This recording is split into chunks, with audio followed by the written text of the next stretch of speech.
Hello everyone, this is Jake from CINECALIBER. Today's video we're going to be covering episodes 4, 5, and 6 of the samurai show Shogun. For those that have not seen episodes 1, 2, and 3, I refrain you guys from watching this because there will be some minor spoilers.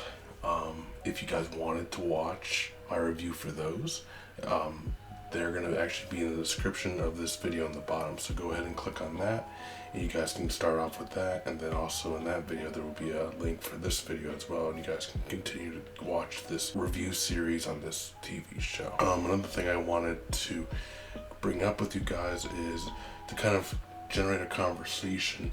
I'm going to be posting my thumbnail at the end of the video to kind of show you guys, basically in my thumbnail on the bottom right there's a picture, and that picture is always depicting a plot element or a theme, and I kind of want to see what you guys think that is to you.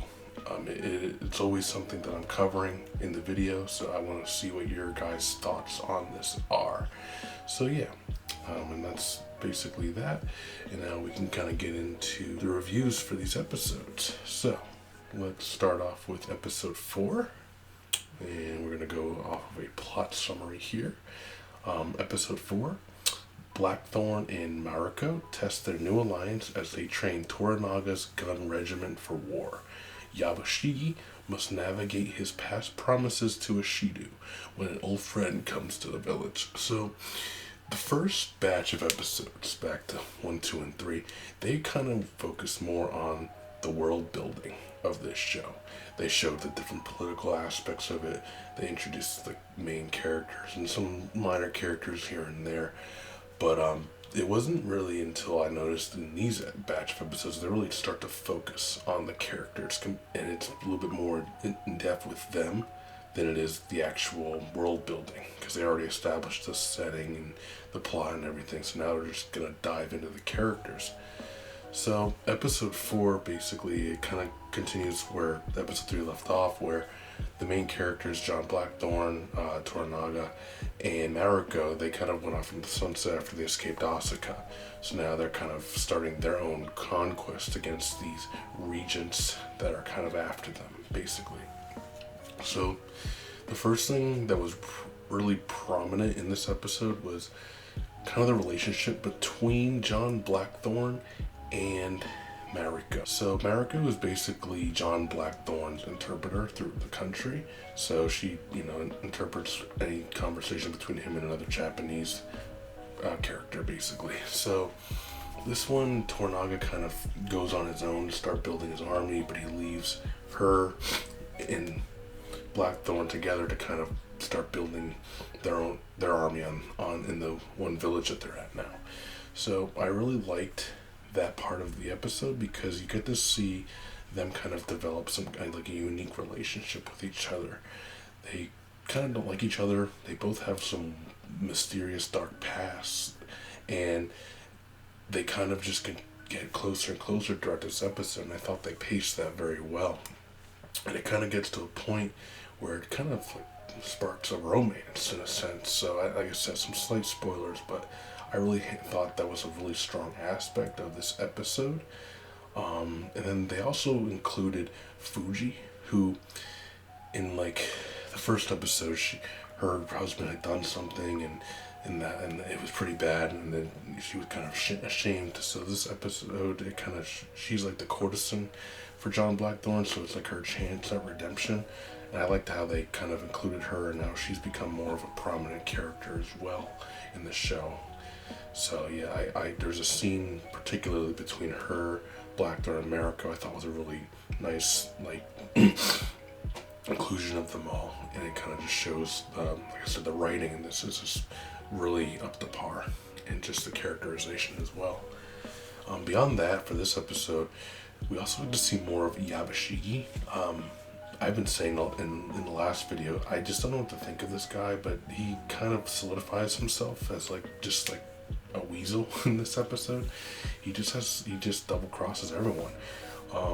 He's between Toranaga and Ishido, but you can tell he's like doing anything just to survive, but also like you wonder if he really is just trying to get on top of himself. And that's what's so great about this show, is like you just don't know what's like who is where and what they're gonna do, because it's really all a quest for power at the end of the day. So, and we also get this go back to his nephew. His nephew's running this village that they're all staying at, and he actually already encountered John Blackthorne in the first episode. They didn't get along like right from the get-go, but now you get to see more of Omi. That's who the character is. That's who his nephew is, and you can kind of just see he's another one that's just kind of stirring the pot, creating problems, and you're like, ooh, another power player basically. So we'll kind of see where he goes with this. That kind of leads into like he kind of does something that makes Toranaga's son, Nagakito, stand out. So Nagakito kind of was a soft-spoken character in these first 3 episodes, right? But this episode, at the very end, there's like a huge moment for Nagakito, and it's violent, it's crazy, and it's just explosive, and it's like, oh my god, like huge character moment. Don't want to spoil that, but keep an eye out for that. And for those who have seen it, you know what I'm talking about. But again, the characterization really showed for him, because he's just kind of soft-spoken in the background. You see him a little bit here and there, and then all of a sudden, bam, he's just there, and he's like ready to roll, and you're like, oh my god, this guy's crazy. But yeah, those were like my biggest highlights of episode 4. I really didn't have any dislikes. I've really liked the pacing so far on the show. So yeah, so now episode 5. So the plot summary for that: Blackthorn and Mariko struggle to contain the secret that could get them both killed. Yabashigi searches for the spy who has betrayed his intentions to Lord Toranaga. So again, this is another one that's really just focusing on the characters, and I'm really appreciating this. You know, we get to see more backstory between everyone. So this one, Toranaga is more of a highlight in this episode than he was in the last one. And I really like how the show shows how he maneuvers himself across the multiple conflicts between Yabashigi and then what happened with his son Nagakito.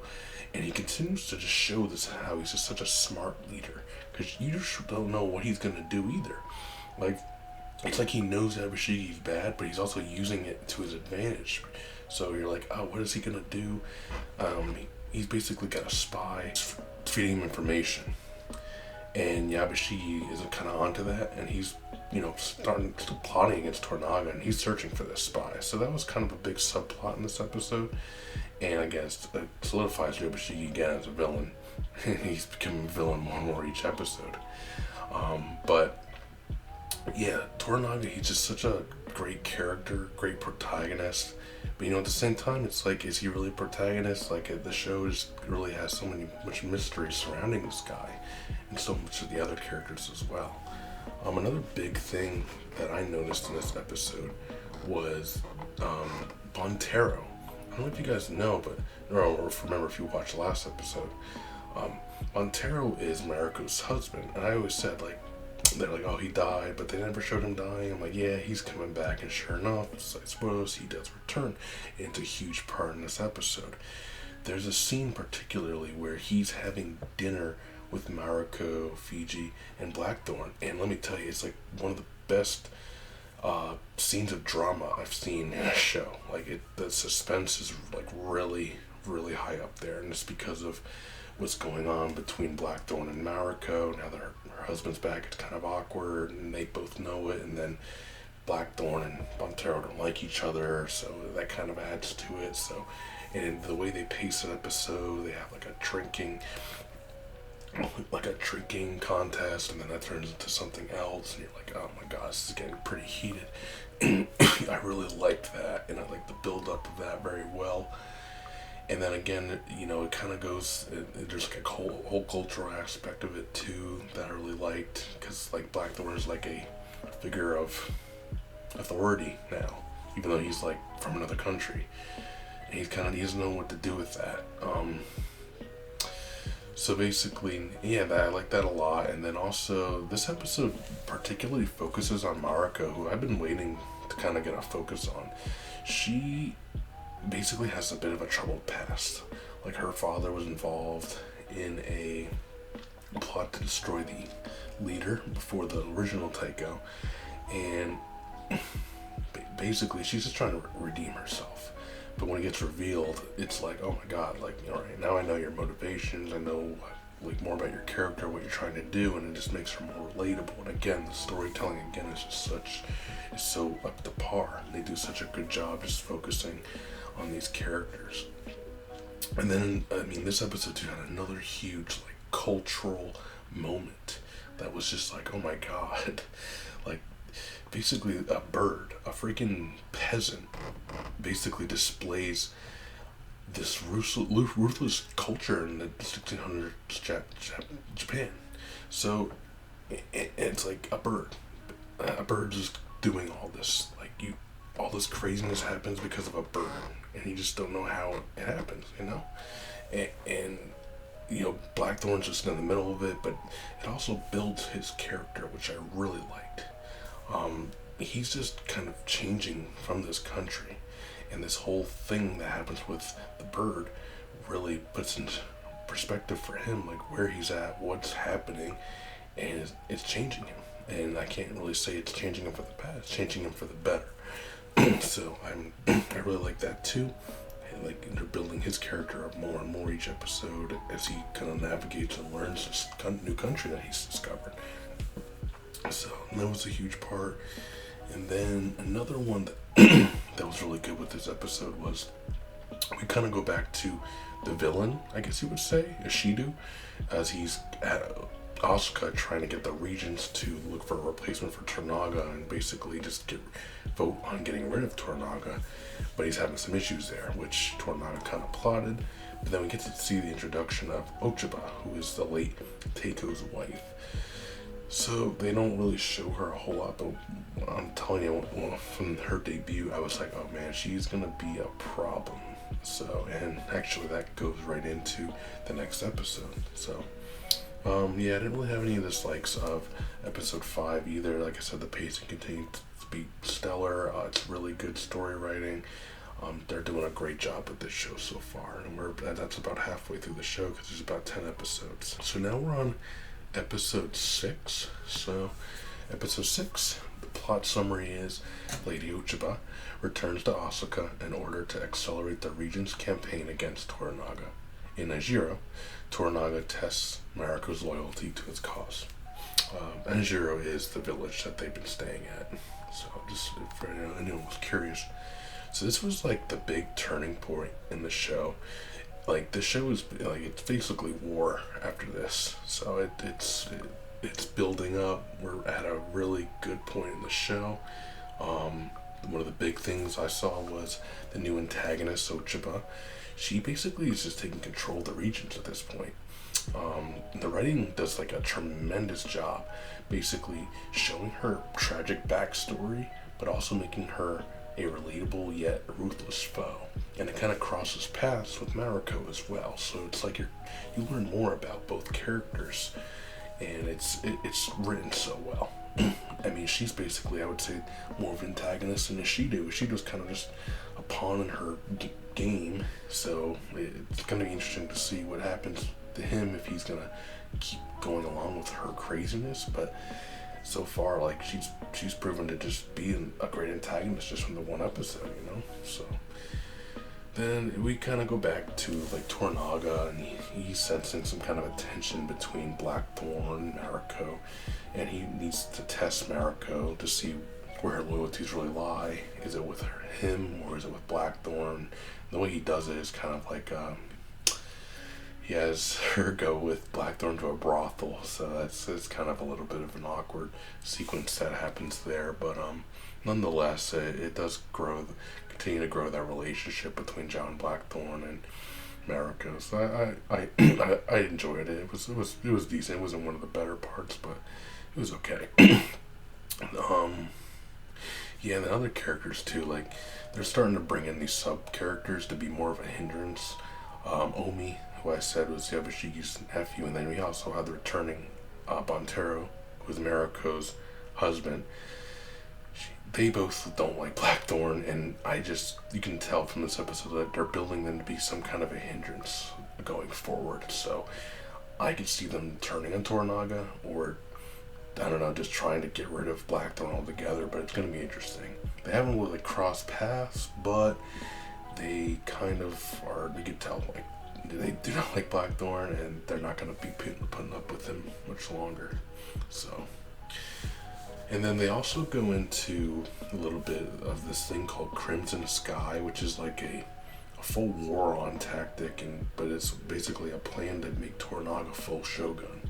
So, and that's basically conducted by his main general Hiromatsu, who I haven't really talked about him much. He's not really been a big part of the show, but he's also, the scenes he's in are pretty big. So I'm expecting to see more of him in these last batch of episodes. So, and then we really haven't been seeing much of the Portuguese lately, like not in these episodes at least.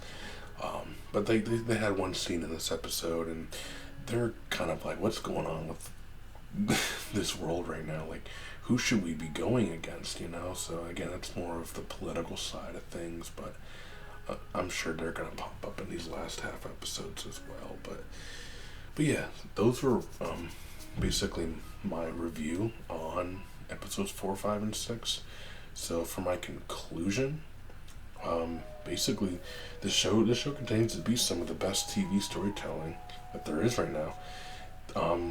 There hasn't really been much like actual samurai swordplay, but the show's still amazing. Like I can just keep going, and I'm fine with the lack of swordplay, because just the writing and the world building, the drama, the characterization, the culture, it's just amazing what they've done with this show so far. It's arguably going to be one of the best shows of this year, and it's a show that I didn't even know about, So it's crazy. I'm excited for this upcoming war. Like I said, the Crimson Sky initiative, that's going to start a whole conflict. And we're starting to see how all these character arcs are starting to implode on one another. So I'm really excited to see how it all turns out. So, but that was my review. Please let me know your guys' thoughts on the review as well, and if you've seen the episodes, what you thought of the episode. Maybe if anything that was missed that you wanted me to cover, please let me know. Just comment, like, and subscribe. And like I said before, please take a look at my thumbnail and let me know what you think that bottom right picture means for this batch of episodes. That is all. Have a great night or evening or morning.